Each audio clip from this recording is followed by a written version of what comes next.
இயேசுவில் பிரியமான சகோதர சகோதரிகளே, ஒவ்வொரு திங்கட்கிழமையும் தூய ஆவியானவருடைய அந்த அபிஷேகத்திற்காக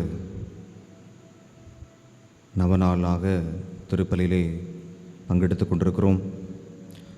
ஆவியானவருடைய அபிஷேகம் நம்ம ஒவ்வொருவரையும் நிரப்பும்படியாக நாம் எடுக்கிற அந்த முயற்சி ஆண்டவருடைய பார்வையில் மிக மிக மதிப்புக்குரியதாக இருக்கிறது. இந்த வாரத்தினுடைய முதல் நாள் இன்று மிக அற்புதமான வார்த்தைகள் நாம் வாசிக்க கேட்டோம். இந்த வார்த்தை வழிபாட்டில் நாம் பங்கெடுத்தோம். அன்புக்குரியவர்களே, இறைவாக்கினர் எசேக்கியேல் புத்தகம் முதல் அதிகாரம் இறைவார்த்தை 3வது இறைவார்த்தை. இதில் ஒரு சில பெயர்கள்லாம் இருக்கிறது.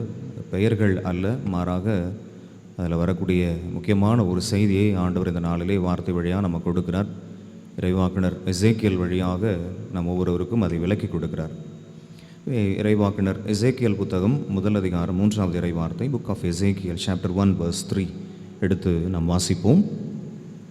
கல்தேயர் நாட்டின் கெபார் ஆற்றோரம் பூசி என்ற குருவின் மகன் எசேக்கியேலுக்கு ஆண்டவரது வாக்கு அருளப்பட்டது. அங்கே ஆண்டவரின் கைவன்மை அவர்கள் மேல் இருந்தது. மீண்டும் ஒரு முறையாக இந்த இறை வார்த்தையை நம்ம இணைந்து வழிபாட்டில் பங்கெடுத்து கொண்டிருக்கக்கூடியவர்கள் அல்லது இந்த செய்தியை யூடியூப் வழியாக கேட்கக்கூடியவர்கள், இறை வார்த்தையை நீங்கள் இந்த இறை வார்த்தையை வாசிக்கின்ற பொழுது வார்த்தை வழியாக ஒரு செய்தியானது உங்களுடைய உள்ளத்தை தொடும். அவை மீண்டும் ஒரு முறை இந்த இறை வார்த்தையை வாசிப்போம். கல்தேயர் நாட்டின் கெபார் ஆற்றோரம் பூசி என்ற குருவின் மகன் எசேக்கியேலுக்கு ஆண்டவரது வாக்கு அருளப்பட்டது. அங்கே ஆண்டவரின் கைவன்மை அவர் மேல் இருந்தது. அன்புக்குரியவர்களே, இப்போ இறைவாக்கினர்கள் அப்படின்னு சொன்னாலே கடவுளுடைய அந்த வாக்கு கொடுக்கப்படுகிறது. நம்ம இந்த இறை வார்த்தையை அப்படியே ஆங்கிலத்தில் வாசிக்க கேட்போம். அதனைத் தொடர்ந்து இந்த இறை வார்த்தை பகிர்வுக்குள்ளே போகலாம். காரணம், இந்த ஆங்கிலத்தில் வாசிக்கக்கூடிய ஒரு காரியம், ஒரு வேளை ஒரு சில இடங்களில் இறைவார்த்தை வாசிப்பதற்கோ இறைவார்த்தை வைத்திருப்பதற்கோ கூட சில தடைகள் உண்டு. அப்படிப்பட்ட இடங்களில் தமிழில் ஆங்கிலத்தில் ஒரு வேளை அந்த இறைவார்த்தைகள் வாசிக்கப்படுகின்ற பொழுது அந்த இறைவார்த்தை வழியாக அவருடைய வாழ்வில் ஒரு ஆசீர்வாதம் கிடைக்கும். ஆகவே புக் ஆஃப் எசேக்கியேல் சாப்டர் 1 verse 3 இந்த இறைவார்த்தையை நம்ம வாசிக்க கேட்கலாம் ஆங்கிலத்தில். The word of the Lord came to Ezekiel, son of Buzi, the priest in the land of the Chaldeans by the banks of Kebar. There the hand of the Lord was upon me. அன்புக்குரியவர்களே, ஆண்டவருடைய வார்த்தை ஆங்கிலத்தில் இப்படி இருக்கிறது. என்னென்னா, hand of the Lord அப்படின்னா தமிழில் மிக அழகாக அதை சொல்லியிருக்கிறாங்க. ஆண்டவருடைய கைவன்மை அவர் மேல் இருந்தது. இப்போது பூசி அப்படின்ற ஒரு குருவானவருடைய மகன் அவர் தான் எசேக்கியேல். அவரை பற்றி சொல்லுகின்ற பொழுது எல்லா இறைவாக்கினர்களுக்கும் இன்வேரியபிளி நம்ம பார்த்தோம்னா கடவுளுடைய வாக்கு அவர்களுக்கு கொடுக்கப்படுகிறது. இப்போ கடவுளுடைய வாக்கு கொடுக்கப்படுகின்ற பொழுது அன்புக்குரியவர்களே, இறைவாக்கினர் எசாயாவாக இருக்கலாம், அல்லது இறைவாக்கினர் எலியாவாக இருக்கலாம், இறைவாக்கினர் எலிசாவாக இருக்கலாம். நிறைய நேரங்களில் அது ஒரு நபர்களிடத்திலோ அல்லது இஸ்ராயல் மக்களிடத்திலோ நேரடியாக சொல்லக்கூடிய ஒரு கடவுளுடைய வாக்காக நம்ம நிறைய பார்த்துருக்கோம். இறைவாக்கினர் எலியா இருக்கின்ற பொழுது அவர் அந்த அரசனுக்கு ஒரு செய்தி சொல்கிறார். அல்லது இறைவாக்கினருடைய வாழ்க்கையில் டைரெக்டாக இஸ்ராயல் மக்கள்கிட்ட போயிட்டு இந்த செய்தியை சொல்லுங்கள், கடவுளுடைய வாக்கு அங்கே கொடுக்கப்படுகிறது. இங்கே இறைவாக்கினர் எசேக்கியேலுக்கு ஒரு கடவுளுடைய வாக்கு கொடுக்கப்படுகிறது. வார்த்தை அதோடு முடியப்படலை. The hand of the lord, கடவுளுடைய அந்த கைவன்மை அவரோடு இருந்தது. சரி, இப்போ கடவுளுடைய கைவன்மை ஒரு மனிதனோடு இருக்குது அப்படின்னு சொன்னால் என்ன விதமான அனுபவங்கள்லாம் அவருடைய வாழ்க்கையில் இருக்கும்? அன்புக்குரியவர்களே, இப்போ இந்த இறை வார்த்தையை கேட்டுக்கிட்டு இருக்கிற நம்ம பரிசோதனை செய்து பார்ப்போம். ஒருவேளை கடவுளுடைய வாக்கு நமக்கு அருளப்படாமல் இருக்கலாம். இறைவாக்கினர்களை போல் மேபி ஒரு சிலருக்கு அப்படிப்பட்ட கிஃப்ட் கிடச்சிருக்கலாம். கிஃப்ட் ஆஃப் ப்ராஃபஸி, இறைவாக்கு உரைக்கக்கூடிய அந்த ஒரு ஆசீர்வாதம் கிடைத்திருக்கலாம். கடவுளுடைய வாக்கு உங்களுக்கு கிடைக்காமல் இருக்கலாம். கடவுளுடைய கைவன்மையை நீங்களும் நானும் பெற்றிருக்கிறோமா? The hand of the lord with எசேக்கியேல் அப்படின்ற ஒரு வார்த்தை இங்கே கொடுக்கப்படுகிறது. கடவுளுடைய கைவன்மை நீங்களும் நானும் அந்த கைவன்மையை பெற்றிருக்கிறோம். ஒருவேளை அந்த கடவுளுடைய கைவன்மையை நம்ம பெற்றிருக்கிறோம் என்று சொன்னால் என்னென்ன ஆசீர்வாதங்கள் எல்லாம் நமக்கு கிடைக்கிறது, என்னென்ன காரியங்களை எல்லாம் கடவுள் வெளிப்படுத்துகிறார். அதை தான் இன்றைக்கி நம்ம வந்து தொடர்ந்து முதல் வாசகத்தில் வாசித்தோம். இறைவாக்குனர் எசேக்கியலுக்கு வந்து கடவுளுடைய கைவன்மை அங்கே இருக்கிறது. அவர் அங்கே காட்சிகளை காண்கின்றார். அது எப்படிப்பட்ட ஒரு காட்சியாக இருந்தது என்று சொல்லி அவரே அந்த இறைவார்த்தையில் நமக்கு சொல்கிறாரு. எசேக்கியல் புத்தகம் முதல் அதிகாரம் இறைவார்த்தை 28 நம்ம வாசித்தோம்னா, கடவுளுடைய கைவன்மை ஒரு மனிதனிடத்தில் இருக்கிறது. The hand of the lord, அந்த ஹேண்ட் ஆஃப் த லார்ட் வந்து ஒரு மனுஷனோடு இருக்கிறது, கடவுளுடைய கைவன்மை ஒரு மனுஷனோடு இருக்கிறது அப்படின்னு சொல்லி சொன்னால், அந்த அனுபவம் எப்படிப்பட்டதாக இருக்கும் என்பதை மிக அழகாக நம்ம வாசிக்கிறோம். எசேக்கியல் சாப்டர் 1 verse 28, புக் ஆஃப் எசேக்கியல் chapter 1 verse 28.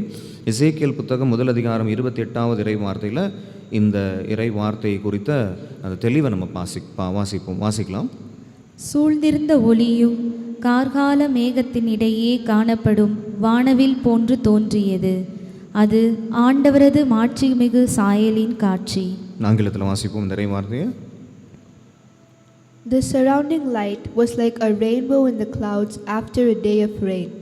This vision was the likeness of the Lord's glory. On seeing it, I fell on my face, and then I heard a voice speaking. Okay, அன்புக்குரியவர்களே, இப்போ இதில் வந்து நம்ம மிக அழகாக எசேக்கியேல் சொல்கிறாரு, இது ஆண்டவருடைய மாட்சிமை மிகுந்த சாயலின் காட்சி.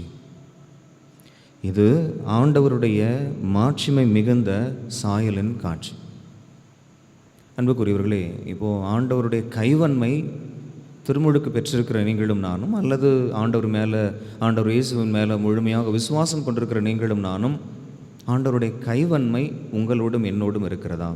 அப்படி ஆண்டவருடைய கைவன்மை உங்களோடும் என்னோடும் இருக்கிறது என்று சொன்னால், ஆண்டவருடைய மாட்சிமை மிகுந்த சாயலன் காட்சியை உங்களாலும் என்னாலும் அனுபவிக்க முடியும். இப்போது அந்த காட்சி எப்படிப்பட்டதாக இருந்தது? இறைவாக்குனர் எசேக்கியேல் வெளிப்படுத்துகிறார். அங்கே வந்து ரெக்கைகளை கொண்ட அங்கே பறவைகள் அப்படிலாம் இருக்கிறது. ரெக்கைகளை கொண்ட அந்த ரெக்கைகள் அவங்க அப்படி பறக்கும்போது என்ன ஒலியெல்லாம் அங்கே எழுப்பப்படுகிறது. அன்புக்குரியவர்கள், இதெல்லாம் அவருடைய அந்த ஆண்டவருடைய கைவன்மையை பெற்றிருந்த எசேக்கியேல் அந்த ஆண்டவருடைய கைவன்மையினால் அவர் காணக்கூடிய ஒரு காட்சி. அந்த காட்சி எப்படிப்பட்ட காட்சி? இது மாட்சிமை மிகுந்த ஆண்டவரது மாட்சிமை மிகுந்த சாயலின் காட்சி. பிரியமானவர்கள், இதை திருப்பாடல் ஆசிரியர் சொல்கிறாரு. அப்போது இந்த ஒரு அனுபவத்தில் நம்ம வந்து என்ன செய்ய முடியும் அப்படின்னா, இந்த மாதிரி ஒரு அனுபவம் எனக்கு கிடைக்கிறதுனா கடவுளை போற்றிக்கொண்டே இருக்க முடியும். மனிதராக இருந்து புனிதராக வாழ்ந்த அநேக புனிதர்கள் நற்கருணை பிரசன்னம் முன்பாக அவங்களுடைய பணிகளை எல்லாம் விட்டுட்டு இந்த எக்ஸ்டசி அப்படின்னு ஆங்கிலத்தில் ஒரு வார்த்தை சொல்கிறாங்க, தன்னிலை மறந்து அவர்கள் ஆண்டவரோடு அந்த ஆண்டவரது மாட்சிமை மிகுந்த அந்த சாயல் அந்த காட்சியில் அப்படியே அமர்ந்திருக்கக்கூடிய காட்சி. சில புனிதர்கள் எல்லாம் அப்படி அந்த ஒரு அனுபவம் கிடைக்கின்ற பொழுது சாதாரண அந்த தரையிலிருந்து உயரத்திற்கு பறந்து செல்லக்கூடிய காட்சியெல்லாம் நம்ம பார்க்குறோம் புனிதர்களுடைய வாழ்க்கையில். சில புனிதருடைய வாழ்க்கையில் பெல் அடித்தாலும் மேலே பறந்துடுவான். அன்புக்குரிய சகோதர சகோதரர்களே, அப்போ இந்த அனுபவம்லாம் யாருக்கு கிடைக்கிறது? கடவுளுடைய கைவன்மையை யார் யாரெல்லாம் பெற்றிருக்கிறார்களோ. இப்போ நீங்கள் கடவுளுடைய வார்த்தையை சொல்ல வேண்டும் என்று சொன்னால் கடவுளுடைய வாக்கு உங்களுக்கு கொடுக்கப்பட வேண்டும். நீங்கள் ஒரு இறைவாக்குனராக இருக்க வேண்டும்.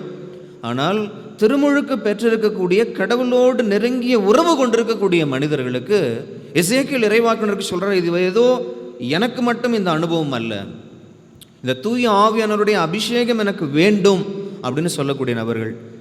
இதை நிறைய இந்த நாட்களில் கத்தோலிக்க திருச்சபையிலும் சரி பிற சபையிலும் சரி நிறைய நபர்கள் நான் காட்சிகளை காண்கிறேன்.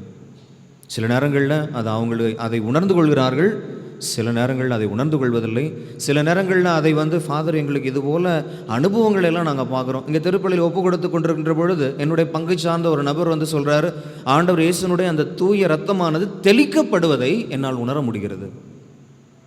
இந்த பலிபீடத்தில் திருப்பலி ஒப்பு கொடுக்கின்ற பொழுது ஆண்டவருடைய செய்தியை கேட்டுக்கிட்டு இருக்கும்போது ஒரு சில நபர்கள் என்னிடத்துல பகிர்ந்த காட்சி, ஃபாதர் ஆண்டவர் இயேசுனுடைய தூய இரத்தமானது எல்லா மக்கள் மீதும் தெளிக்கப்படக்கூடிய ஒரு காட்சி என்னுடைய கண்களால் நான் பார்க்குறேன், அதுக்கு மேலே என்னால் எதுவுமே ஞாபகம் இல்லை. அன்புக்குரிய சகோதர சகோதரிகளே, இப்போ ஆண்டவருடைய கைவன்மையை நீங்களும் நானும் பெற்றிருக்கிறோம்னா, நிறைய கடவுளுடைய அபிஷேகத்தை பெற்ற நபர்கள் நீங்கள் இறைவார்த்தையில் வாசிக்கின்ற பொழுது நம்ம இந்த ஒரு வாக்கியத்தை அங்கே தூய ஆவியானவர் அவர்களுக்கு சொல்கிறார். என்னன்னா, கடவுளுடைய கைவன்மையை அவர்கள் பெற்றிருந்தார்கள். கடவுளுடைய கைவன்மையை பெற்றிருந்தார்கள். கண்களை மூடி கரங்களை குவித்து இன்றைக்கி வழிபாட்டில் பங்கெடுக்க வந்திருக்கிறோம். நாம் தூய ஆவியானவர் இடத்துல எங்களை உங்களுடைய அபிஷேகத்தை தாங்க, எங்களை பயன்படுத்துங்க அப்படின்னு சொல்லும் போது நம்ம கேட்க வேண்டிய ஒரு காரியம், கடவுளுடைய கைவன்மையை நானும் என் குடும்பமும் பெற்றிருக்க வேண்டும். எதற்காக நானும் என்னுடைய குடும்பமும் கடவுளுடைய கைவன்மையை பெற்றிருக்க வேண்டும் என்று சொன்னால், நாங்கள் பலசாலிங்க அப்படின்னு காண்பதற்காக அல்ல. இந்த இறைவார்த்தை முடியும் போது இறைவாக்கினர் எசேக்கியேல் இப்படியா சொல்லுவார், இதை நான் பார்த்ததும் முகம் குப்புற விழுந்தேன் அப்படின்னு சொல்லி. இந்த ஒரு அனுபவம் கிடைக்கின்ற பொழுது இறைவாக்கினர் எசேக்கியேல் முகம் குப்புற விழுந்து கிடக்கிறார். அப்பொழுது ஒரு குரல் ஒன்று கேட்டது அப்படின்னு அந்த வார்த்தை முடிகிறது. அன்புக்குரியவர்களே, இப்படிப்பட்ட அனுபவம் நம்முடைய வாழ்விலே அப்படின்னா அந்த இறை அனுபவம் அப்படின்னு சொல்கிறாங்க இல்லைங்களா, அந்த இறை அனுபவம் நமக்குள்ளாம் கிடைக்கிறதா. இதனுடைய ஒரு சிம்பிள் எக்ஸாம்பிள் தான் அந்த தாபோர் மலையில் 3 அப்போஸ்தலர்களுக்கு திருத்தூதர்களுக்கு கிடைச்சது. தாபோர் மலையில் அவர்களுக்கு கிடைத்த அந்த அனுபவம், கடவுளுடைய மாட்சிமை மிகுந்த சாயலை அவர்கள் காட்சியாக, அதை யாருடைய உருவில் பார்க்குறாங்கன்னா, ஆண்டவர் இயேசுவனுடைய அந்த சாயல் அவர்கள் பார்க்கிறார்கள். ஆண்டவர் இயேசுவை அப்படி பார்க்குறாங்க. இறைவாக்கினர் எலியாவை பார்க்குறாங்க, இறைவாக்கினர் மோசேவை பார்க்குறாங்க. அன்புக்குரியவர்களே, இப்போ இந்த மாதிரி ஒரு அனுபவம் எனக்கு வேணும், என்னுடைய குடும்பத்திற்கு வேணும்னு ஒருவேளை நீங்களும் நான் நினச்சி பார்க்குறோமான்னு எனக்கு தெரில. இந்த அருமையான நாளில் வார்த்தையானது நமக்கு விடுக்கக்கூடிய செய்தி அதுதான். இறைவாக்கினர் எசேக்கியேல் பூசி என்கிற ஒரு குருவானவருடைய மகன் நமக்கு சொல்லக்கூடிய செய்தி அதுதான். ஒரு நிமிடம் கண்களை மூடி கரங்களை குவித்து, ஆண்டவரே, உம்முடைய இந்த மாட்சிமையில் உம்முடைய மாட்சிமையை காணுகின்ற ஒரு காட்சி, அந்த அனுபவம், இந்த இறை அனுபவத்தை எனக்கும் என்னுடைய குடும்பத்திற்கும் தாரும் என்று தொடரவிருக்கும் திருப்பலியிலே நாம் இணைந்து செபிப்போம்.